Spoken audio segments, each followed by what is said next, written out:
Halli Casser-Jayne, and welcome to the Halli Casser-Jayne Show, where along with my partner in politics, veteran White House correspondent Matthew Cooper, we slice and dice all things politics, and some days, Donald Trump, too. On this episode of the Halli Casser-Jayne Show, we take a deep dive into the current political landscape in this, our weekly Snap, Crackle, and Pop political conversation. And what a week it has been. COVID-19 is ravaging the United States, and Donald Trump is mum. Florida has become the epicenter of the pandemic, and Governor DeSantis is mum. Trump has wrenched control of COVID data from the CDC to Washington, D.C., and Congress is mum. Not a lot of talking coming out of Congress just now, and that's just where we begin. Here we go.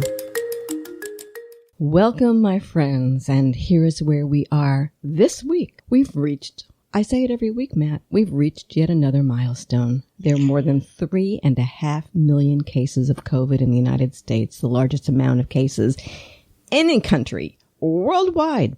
More than 138,000 dead in America, more than 61,000 Americans contracting the disease every day. Deaths are increasing at an alarming rate in 22 states. You know where I am, folks. I'm here in Florida, now considered the epicenter of the COVID-19 pandemic, and we have more new cases per diem than New York had at the height of the pandemic. The case number now exceeding 300,000. 54 hospitals have 0 beds, 40 less than 10% ICU beds available. 133 deaths on Tuesday, and the positivity rate is a staggering 18%. Now, I suppose we could talk about Texas, Arizona, California. We're going to do that because they too are in bad shape. But Matt, we are in deep caca, not just here in Florida, but across the United States. Welcome, my friend. We begin again. Yeah, well, I want to hear all about what it's like living in Florida right now. Okay, can we talk about hell? Can we compare it to hell? Because it's hot as the hell Dickens. Is less humid. No, I mean, it has been hot, humid. I happen to like the heat. The heat doesn't bother me, but it's been we didn't have rain. Now we're having rain, and in fact, I'm looking out. We got some rain. It's raining right now as we speak, but. Everybody, nobody's going anywhere because people are just hysterical. I mean, you know, at least in my So stores are grade. empty. Roads no, I wouldn't are say empty. that. I would say that there are a lot less people going out than had before. They're not Right. empty. You still have to look. You have to go get your food. Right. You're not out clubbing every night. You are not out clubbing, but the tension in people is just extraordinary. Are more people wearing masks? I don't think so. I don't think so. I think, you know, I think you have half, you know, who do, and then you have those who don't. And I you know, you just don't know how to gauge it because, you know, I'm not out. But I don't know, every day my doorbell rings. There's always somebody coming here for some reason or another. And, I'm just telling you the tension level is extraordinarily high.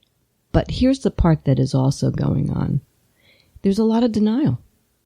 It's going to get you. It's not going to get me. I can go out. I'm going to, you know, not a problem, whatever, which leads to the mess.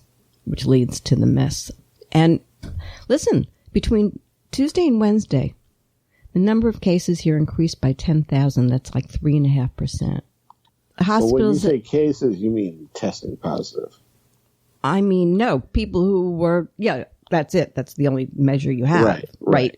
Right. Listen, there's nobody who I talk to here who doesn't say it's a lot higher than what they're telling you. I mean, you know, if you go online, if you read any, you know, pundit from Florida or anybody nationwide who's covering this, they're saying, you know, DeSantis is playing with the numbers. We're going to talk about that in a minute. Hospitalizations went from 453. They went up 400 to 450. That's 2.4% in one day, right? 2.5% deaths up. It's and Ron DeSantis, nothing. nothing, not a word. Everything's fine, he says. I mean, Disney is open. What does it look like from your point of view? I mean, I feel like I'm in a Disney cartoon, Fantasyland. Well, that would be a really bad Disney movie. Walt's dead, and he's probably rolling in his grave right now. Yeah. Well, look, it looks like a mess. I mean, keeping it, it's terrible to see the number of people testing positive going up so much, and to see the hospitalizations going up. I mean, it doesn't look like we're going to get to a death rate that's close to what New York was experiencing in March and April. So that's good. But you never know. Okay, so let me have a conversation. All right, but death is the worst. There's no question about it. But if you watch Chris Cuomo, who is, who got the disease, survived the disease, but is saying that 3 months later, he is still sick as a dog, and he does not feel like he is an old self. And he did a show just the other night. Every day becomes the next day here. But wherever you turn and you listen to people who've had it, this is like leaving some very bad scars. Right. No, nobody's brought that up because it's. Go ahead. Yeah, there's so much we don't know about this thing. I mean, when it's originally it was just supposed to be a respiratory ailment, but it seems to have much more far-reaching effects with possible cardiopulmonary issues and all kinds of lasting damage. There's just so much we don't know about this. And they're not talking about that. And that's the part that I think is, And go ahead. And can you get it? Can you keep getting it? Because I think it's, with the antibody levels going down in many people who have had it, it's very worrisome. Tom Hanks was talking the other night about how his antibody level is much lower than after he first recovered from COVID in the spring. Yeah, I saw that. I mean, if people can keep getting it, ugh. Well, and keep getting it, but like I said, I mean, Cuomo's talking about, he's a big guy who likes to work out. He says he can't. He doesn't recover from his workout. He has brain fog. Other people are talking about brain damage. Let me also say this, because we're going to talk about this in a minute, but here in Florida, where's my thing here? The amount of kids who were testing positive are 31% in this state. And they have no clue as to what that's going to mean to these kids later on. There's a story about polio. I'm sure you've heard it, which was, before yours and my time. But I do know people who survived it. And they're getting it back, or a version of it, in their 50s and 60s. Not something anybody could have known that was going to happen, that many years later. So don't whitewash this thing by, okay, the death toll may be down. We're finding a way for people to survive it. But what are you surviving with? No, I don't mean you. No, I'm not talking about you. I'm saying that in the collective. I mean, that's the game the Republicans are playing. No, but I do think we need the most complete understanding of what's happening. Why, why, are kids getting it? All the specific questions you want to know. Are kids getting it more? Is it more transmissible? Or do antibodies go down over time? Who dies? Who's able to get through it? Right. I mean, I think these are all things you want to know. And I don't think pointing out that the lower death rate is, I didn't mean to. No, I didn't mean you. I was talking about that. That's the game that the Republicans are playing. DeSantis keeps saying that over and again, Matt. Death rates aren't what they were in New York. But first of all, there's a lag. So let me play this game with you. Last week, he stood up and said, no problem. The hospitals are great. We're not getting, these massive amount of people because it's the young. And this week, that story has changed. Who knows what the stat? In other words, it's bull crap. The governor of Florida is telling Floridians bull crap. He's been wrong every step of the way, which leads me to my. You can say bullshit. Thank you. I'm trying to. We're not on cable. I'm trying to clean it up. We're not on broadcast. I'm not trying to clean it up. But here's. All right. Sorry. But that gets me to something else. Okay. All right. Listen to me. Brian Kemp, Georgia. Again, first one to open up. Boomtown. Yeah. Boomtown, USA on COVID. So he comes out yesterday and he says, I'm mandating masks and face coverings. I'm banning the banning of masks. Right. He's not going to let towns or cities prohibit. Are you going to explain this to me? Compel mask wearing. Can you explain this to me? I can explain it to you.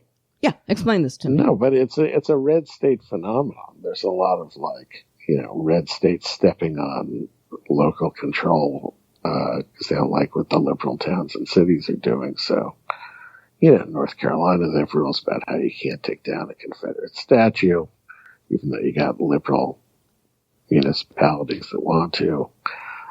This went on for a while with pot in Denver, and this is what happened with Mike Pence. Remember, he had a statewide law on anti-gay discrimination. Liberal places like Indianapolis wanted to keep their anti-discrimination bans, and he stepped on it. So this is what Kemp is doing, and it's nuts. It is nuts, and I want to talk about how nuts it is. It's a violation of supposedly their principles about local control. And, we want government close to the people, but you're not going to let, Savannah, require masks or something. But what is the matter with people, Matt, who don't find this insane? It's insane. Well, I agree, and there's a lot of times, you need to take the decision out of particular hands. I mean, for instance, with the airlines, the FAA should have to wear masks on a flight rule.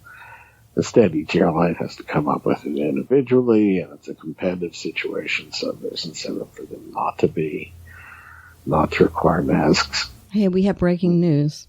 Florida added a record 156 new deaths, which means a Floridian died every 9 minutes from COVID-19, 13,965 new cases overnight. So, hello. Gotcha. Yeah.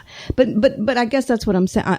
I see there's something going on here. Oklahoma Governor Kevin Stitt tests positive for COVID 2 weeks after, or whatever it was, old Trump held his rally there. Stephen Colbert, by the way, great line, Stitt for brains. I love that. He's so clever. Here's the deal. This is madness. Talk to me. No, you're not. But what's this? What's this kind of crazy stuff with denial, game playing? We're going to just power through this. We don't care. What's his name from Texas this morning changed the tune again.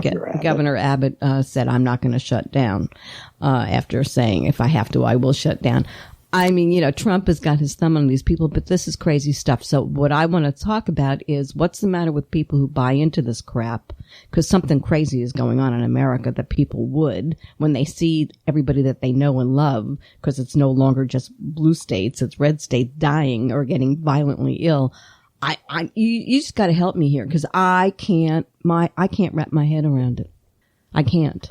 And I'm asking you this for a reason, because it's going to lead to what's happening in the polls. But come on. I mean, are Republican people, Americans, that crazy? That ignorant? That stupid? That what?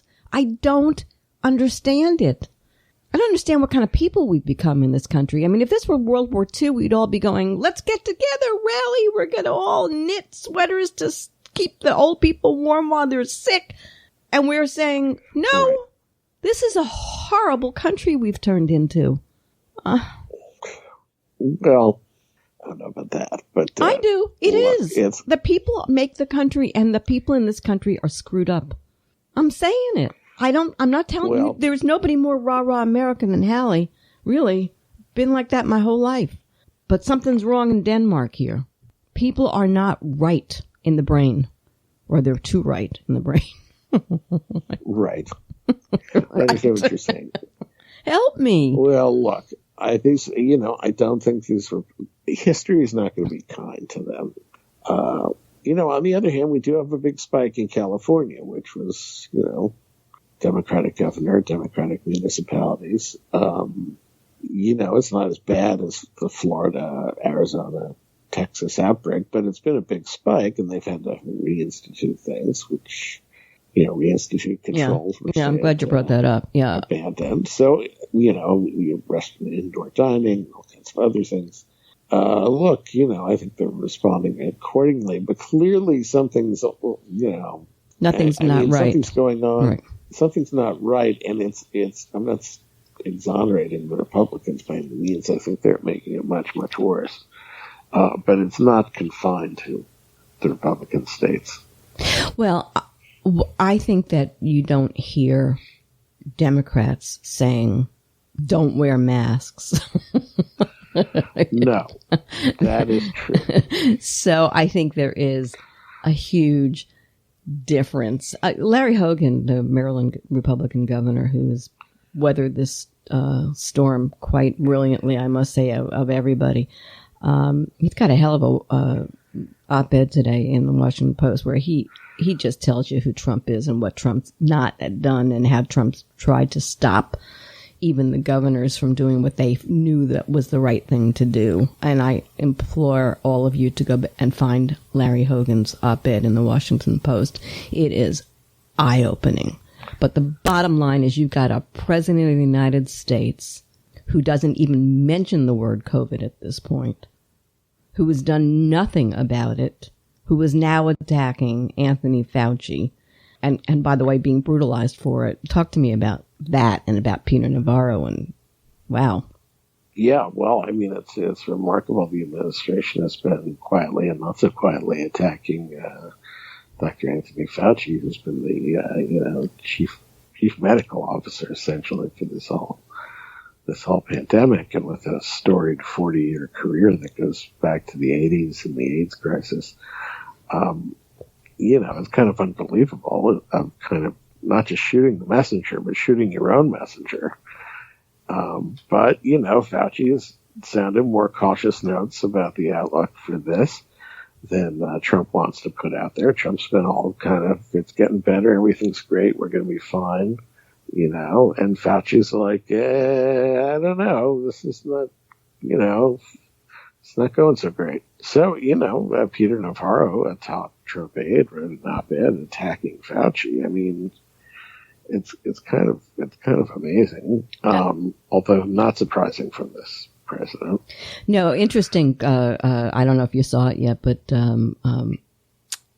he is on the cover of InStyle magazine, looking very in cool black glasses, by the way, Mr. Fauci, fighting it back. And you even have Mitch McConnell saying he's a fine, upstanding man. So the Republicans are not happy with this. But in this, Matt, is the fact that Trump is in complete denial about COVID and has obviously, you don't even hear the word coming out of his mouth or anything close to it, other than him showing up wearing a mask once. No, I think he thinks he can talk his way through it and just, Yeah, and I find that just insane. Happy talk his way through it. I mean, it's crazy. It's politically stupid.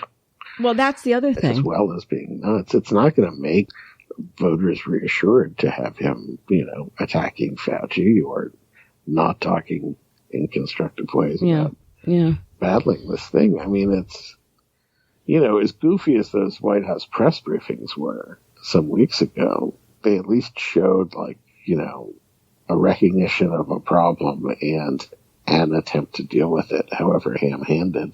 Now it's just, it's just like you're just whistling past the graveyard, as the expression goes. So, and he sees his poll numbers just tanking, and he doesn't change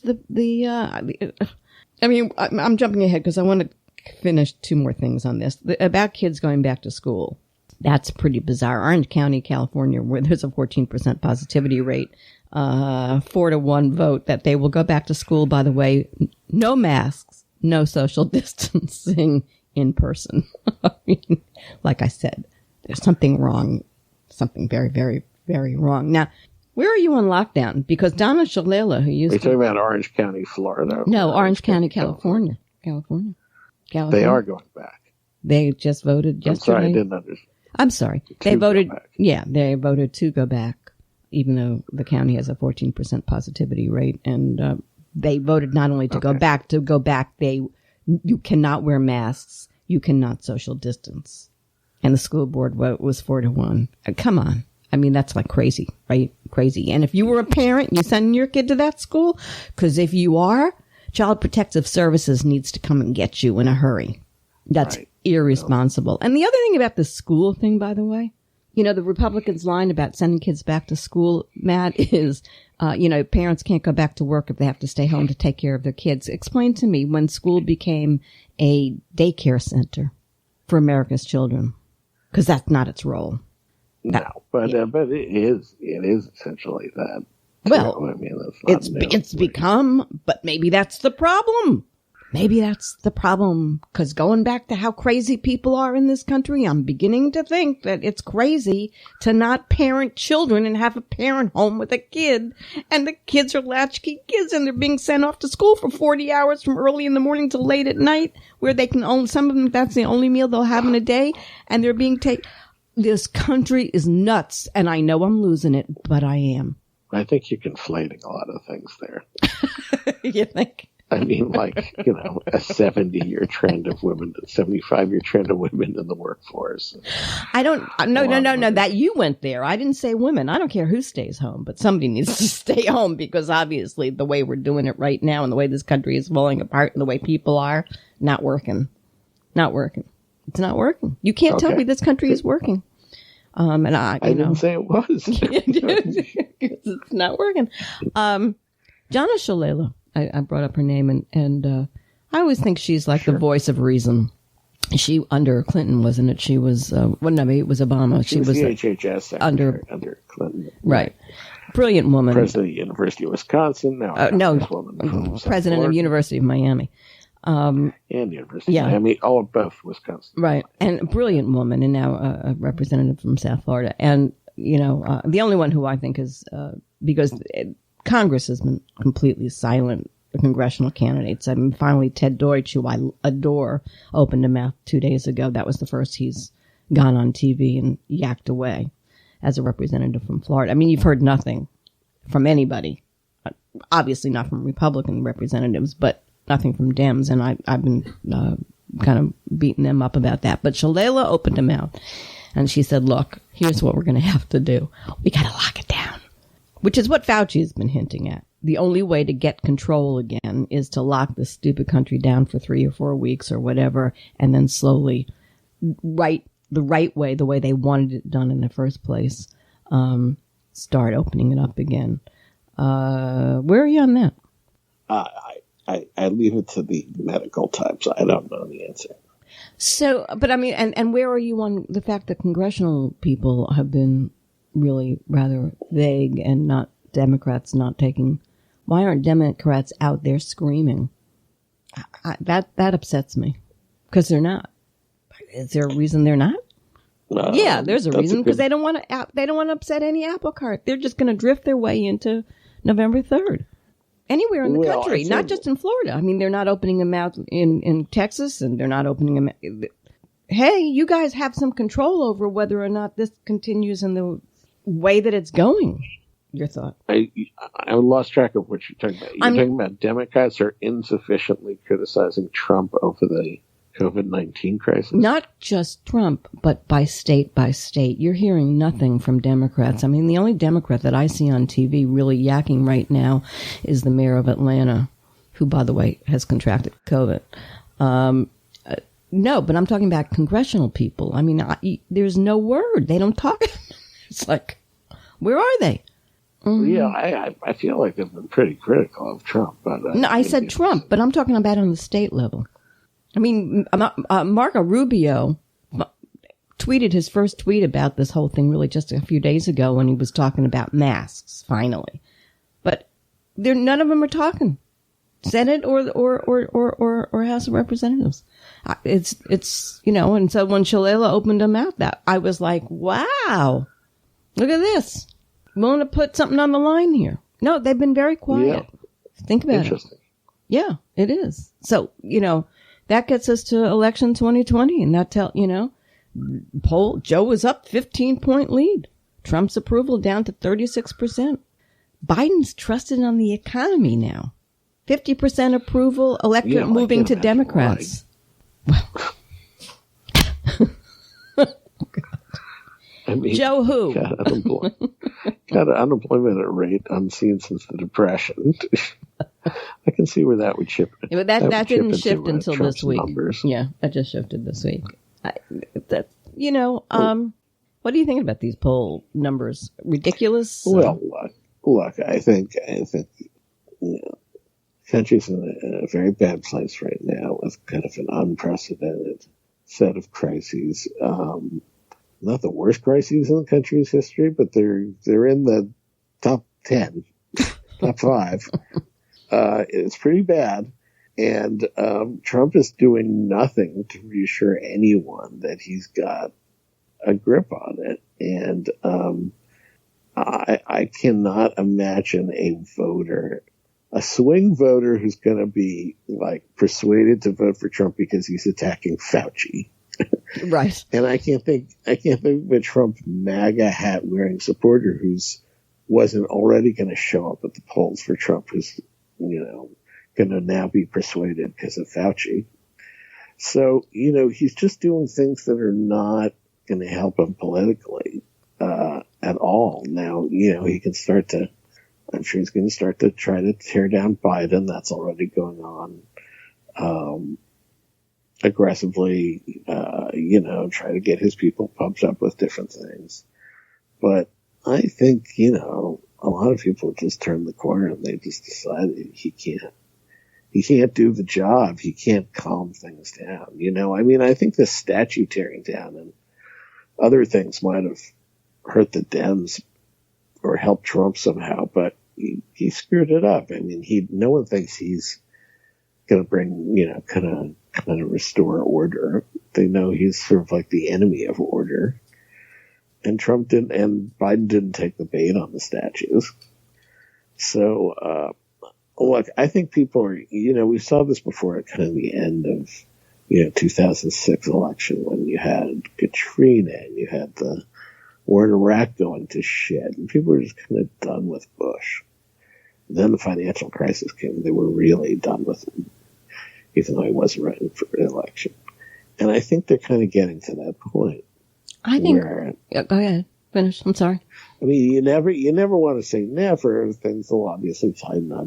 Biden would not win by 10 points, but I think it's getting very hard for Trump to get these people back and persuade some voters that he's the right guy to run the country. And I think he's just too nuts. And I think I think Biden is running a good race, mostly by not running a race.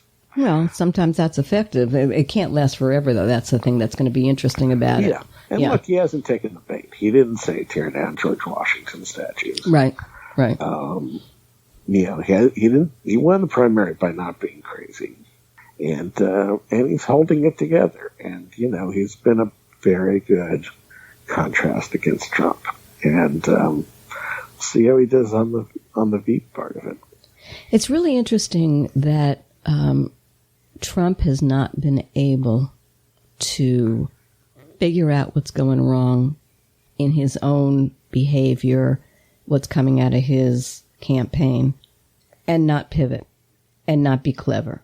And we're going to talk about Mary Trump in a minute, but the reality of it is that that's pretty bizarre that it took this for people to see that he's not the great genius self-marketer that people thought he was, because when it hit the fan, he was not able to pivot.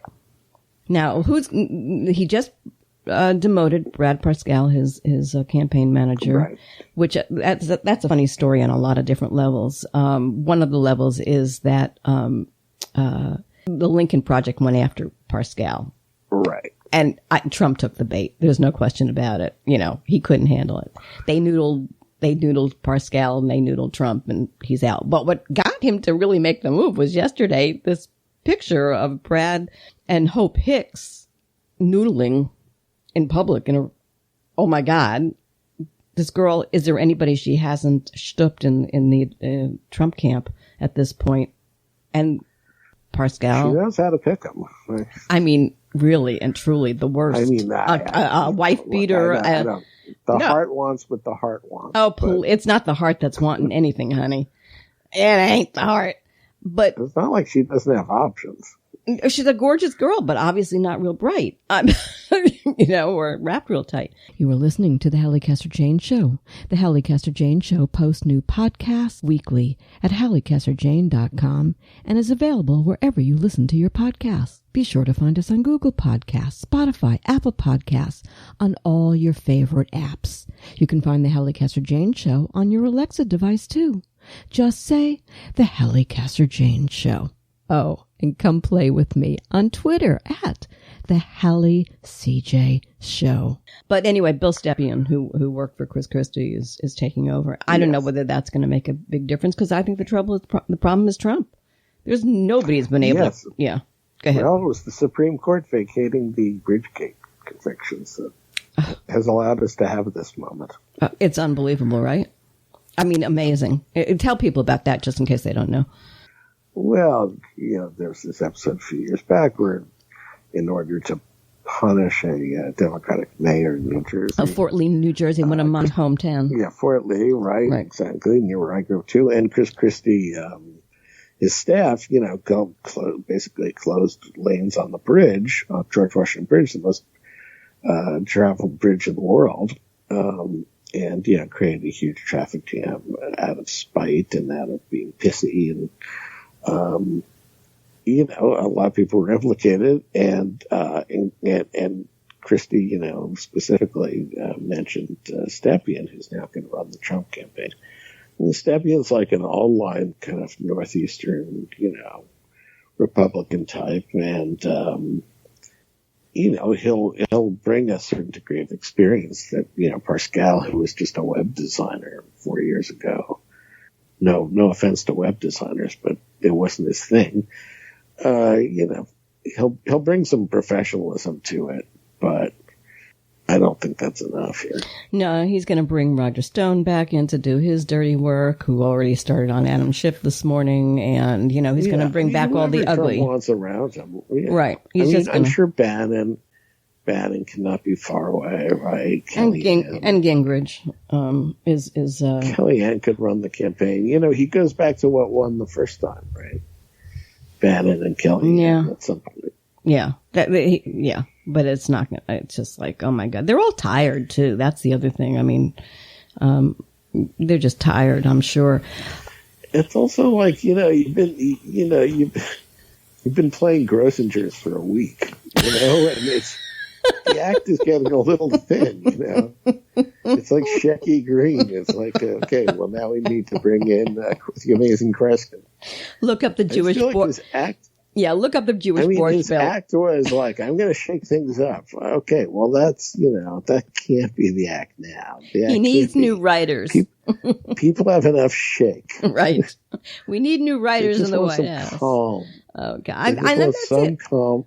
I think you hit the nail on the head. Yeah. We just need somebody who can, not make it worse. It ain't going to happen because can you imagine? This is who Trump is. We're going to talk about Mary Trump, who wrote this book, which I've been reading, and I'm like, okay, so yeah, what is it good? That's what we already know. I mean, basically, right? Yeah, it's like, okay, but put it all together. I mean, if you're not you and me, somebody else is going to get a real eye opener as to dysfunctional families at its worst. But no, listen. She said this country has turned into my self-destructive, crazy, lunatic family. That's what he's done. And you know what? That's what he's done. So we're getting to live in a Trump head. That's what we've been exposed to for the last 4 years. And you know what? I don't want to be there. It's insane. It's nonsensical. It's madness. It's sheer madness. Yeah, and there's just people, there's no Hillary Clinton to hate for so many people. I mean, for whatever reason, and she did win a majority of the vote, but for whatever reason, as you know, a lot of people just, couldn't stand her. And there's just not the same thing. Yeah, I agree with that. Yeah. I don't know if it's sexism or what, or just the Clintons, or I don't know. I never quite understood Hillary hatred, but I am with you on that one. I do not get that one at all. I never did get that one. But people were just bad, and liberals, and lots of people I know. Yeah, they called her shrill. They didn't like her voice. They got unwound completely by her. And there's just nothing like that for him to run against this time. Yeah, and that's a good thing. So we also attacking Biden for being mentally feeble. I mean, come on. That's not Trump's strong suit. Yeah, well, I don't think that's going to work. And when you put the two of them on stage, and one looks like a fat old tubby, brain dead. Yeah. That's really funny. There's a little more to work with there, but not much. Not much at all. Not much at all. And they keep bringing up, what's her name? OCAC, whatever the hell. It's like, AOC. AOC. Well, that is clearly. She's like a direct mail gift for them. But nobody in the Democratic Party other than, her little tiny, they're all been silenced. I mean, who are they? They're pretty much, they don't even exist. I want to say this thing. Tell me this.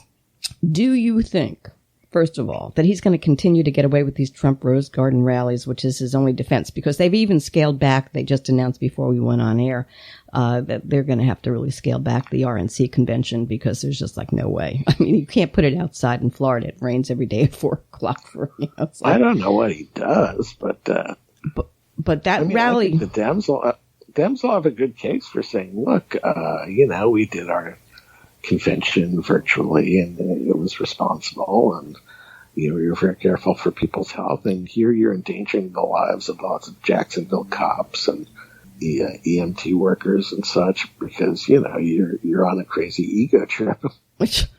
Yeah, but he used the Rose Garden the other day. He test marketed that to see whether that was effective to go after, which is, by the way, I think it's against the law on public grounds to do campaign rallies. Yeah. Nobody's calling him on any of this stuff that he's being naughty about. Yeah, take a number. Yeah. Right. Well, exactly. On law breaking. Yeah. Let's see. Where are we going to go next? Right. But I don't know. I just don't think it helped him. It wasn't good. It wasn't good. No, it was awful. It was. He was rambling on. He's not giving anybody any reason to rethink him. No, for sure. And reassess him. And so he's kind of doing more of the same. And I'm thinking of him in when he and Biden go head to head in a debate. Biden's a very good debater. I mean, go back and watch his debate with, what's her name from Alaska? Palin, but also he took out Paul Ryan, who's smart. Right.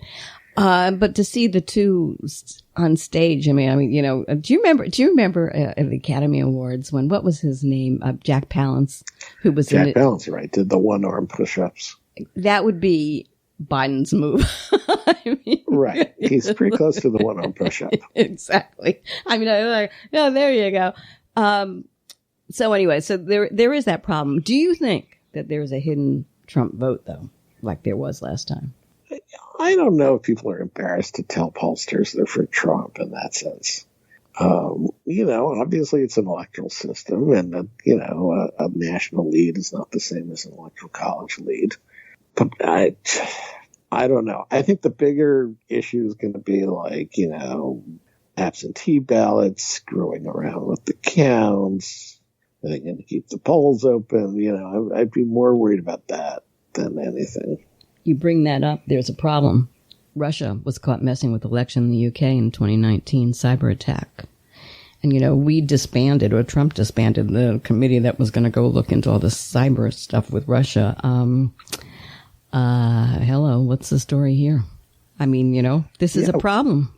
Well, I think no question. I think you got concerned about ballot security, about protecting the ballot from both foreign agents and incompetence and domestic partisans. it was not. Elections have not been smooth running affairs here. And then we have this. It's part of our third world descent. Right. And this is what I wanted to bring to, because you brought up, who knows what Trump will do to there all this talk about he's going to not leave if he gets voted out. I've always thought that was a bit over the top, but you know what? Maybe not. But the United States Postal Service is under attack, just like VOA, Voice of America, was under attack. You want to talk about that a little bit? Because I think we need to talk about that, because I think that's where the problem is going to lie, because they're going to have to, do mail-in voting. I just registered for it. Yeah, go ahead. Yeah, talk to me. Well, I think for a long time it's been sort of a conservative pet issue to want to privatize the post office, to point to its fiscal issues, most of which are kind of bullshit, and say, oh, it would be so much better for a private company. And Trump's kind of bought into this for just sort of, reflexively conservative reasons. But now also, I think, I think it relates to their wanting to undermine all voting by mail, which is itself insane, because voting by mail's worked out fine, and it's, lots of Republican governors support it, and it's not really a big deal. But they are trying to screw the post office, and the post office operates under all kinds of financial constraints I won't get into because they're too complicated, but basically there are a lot of things that make the post office look like it's worse performing than it is. And for the most part, the post office, for whatever problems, it really is an amazing thing, an amazing service, and, individuals and businesses depend on it. So he puts in, right, let me say this, he puts in his guy who is now trying to slow the service. And of course, the reason for that would be that if there was the mail-in vote, you wouldn't be able to get a tally, and then he'll be able to say, look what happened. They couldn't get the votes into, for counting, and it's all fucked up, and it's all this, that. So there you go. Right. I mean, you got to watch Trump and how the criminal does. To screw it. Yeah. What? I don't know how it ends up. I don't think they'll be able to screw with the mails. Listen, I put nothing past these guys. I put nothing past Trump. Right. I put nothing past him. And there is that theory that if he can't get what he wants, he's going to do whatever it is that he has to do in order to get what he wants. So that's a little scary. I want to talk to you about this, Matt. The CDC. So it turns out that Trump is now telling is going to avoid the CDC. He's told everybody that all reporting on COVID is going to go directly to Washington. What the hell? How does he get away with something like that? Why isn't Congress screaming coronavirus data has already disappeared since he said it just 2 days ago? NBC is reporting. Talk to me about that. Yeah, they're not. The website is down that reported all this stuff from out of the CDC. Well, he's clearly trying to, hide the bad news. So they, went to a private company to collect the data instead of just the data going to the Centers for Disease Control, as it always has. I mean, look, it's, it's an effort to obfuscate the truth. I think this is just really maybe the worst thing he's ever done. That's my position on it. I'm serious about that. I think this is really a grab. In the pandemic to not, the one thing we have to guide us out of the wilderness here is data. That's really the key thing. You need to know what's happening where and who it affects so that you can respond accordingly. Without it, you're flying blind. This is the equivalent of pilot painting the windshield. Okay. Yes. And Congress have any say about this? I would assume so. They've got the purse strings for everything. So hopefully they are going to use the pressure to keep the CDC the main point for this thing. Americans, be afraid. That's what I have to say. America, be afraid. A little humor here. Goya Foods. Not so humorous. I'm sorry. Goya Foods, the CEO of Goya Foods comes out, I love Mr. Trump. Next day, Ivanka has a thing on her Twitter page, she holding up a Goya food product when everyone... I'm sure she told me, when was the last time Ivanka had a can?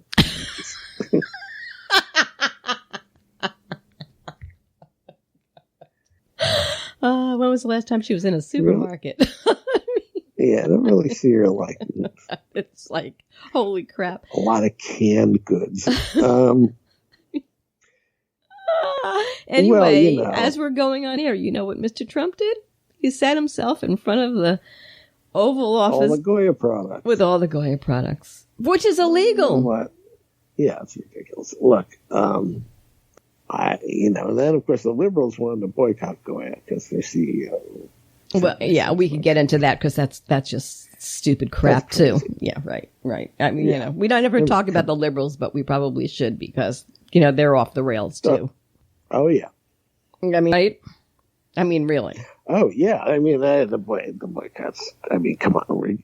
You want to live in a country where you're not going to go to any business where if it's, the owner supports Trump. That's not the only place that they're crazy, the libs. Yeah.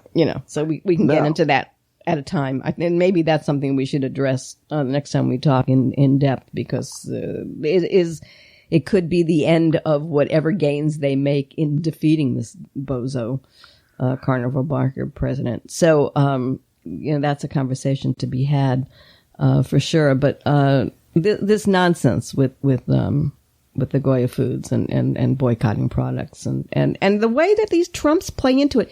What do they call that? Oppositional defiance disorder? That's the one that they haven't given Trump. Right. Mary goes on and on and on about all of his different things, and I think that he's oppositionally defiant. Put my Reader's Digest medical doctor hat on. You know what I'm saying? I mean, he does it just to, he does it just to, does he want to get reelected, Matt? Do you think he really wants, do you think that there's some underlying, I don't want to get reelected, I'm going to screw it up thing going on here? Because some of the stuff he's doing, I got to say. I can't tell. I mean, there were a lot of people who thought, he wouldn't run for reelection. He wants out. He'll leave on his terms. That didn't happen. So, I don't think he wants to be humiliated. You mean like Jeff Sessions? You mean like Jeff Sessions? Yeah.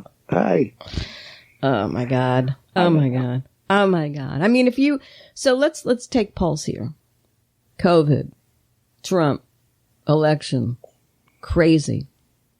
What's going on? Where do we leave our audience with how things are and the temperature going forward? I mean, what are you thinking? What's your final word here?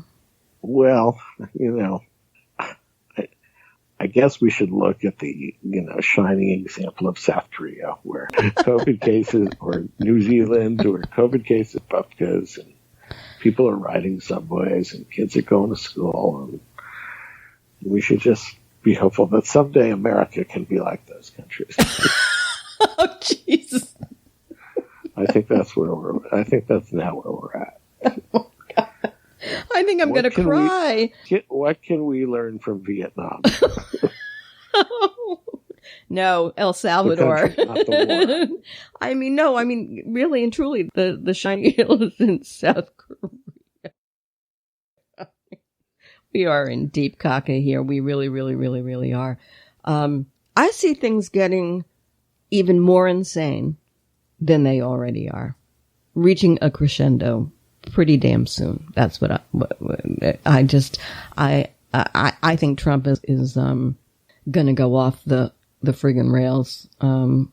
That's what I think. The more that he feels the noose coming around his neck. Listen, we probably, let me put it in this context. He's already, the Supreme Court comes down and says the thing with the tax returns and yada, yada, yada. And he's already back in New York trying to slow it down from whatever. I think if those tax returns were ever somehow managed to get into the public arena real quick, I think Trump would probably do himself in.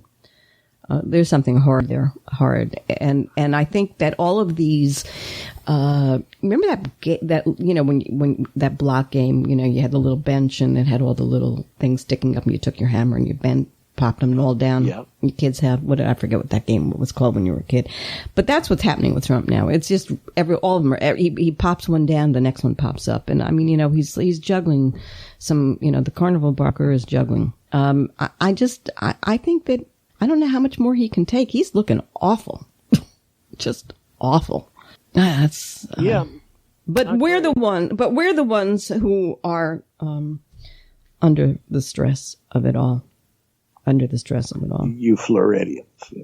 I don't think it's just Florida. It's how many states did I say in the beginning are under this crazy right now? Well, you said we're under the stress. Yeah. I mean we're America. I meant we as Americans. I see. Yeah. I was talking about.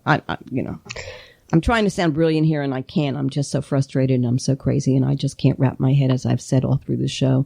You always sound brilliant. You're always brilliant.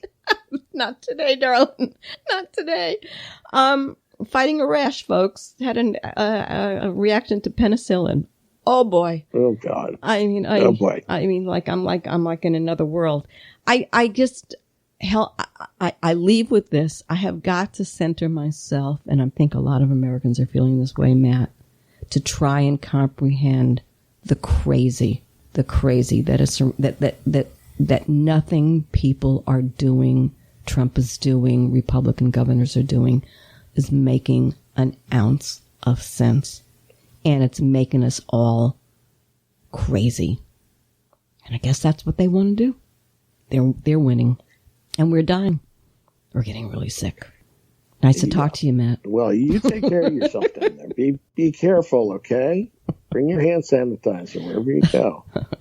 Yes, sir. It's been delightful. Talk soon. Talk to you soon. Bye. Thank you for tuning in to the Halli Casser-Jayne Show, a production of Resec LLC. The Halli Casser-Jayne Show posts new podcasts Wednesdays, 3 p.m. Eastern, and is available at hallicasserjayne.com and on all your favorite apps. Be sure to visit us on Apple Podcasts, Spotify, Google Podcasts, and follow me on Twitter at the Halli CJ Show. Until next time, this is Halli Casser-Jayne.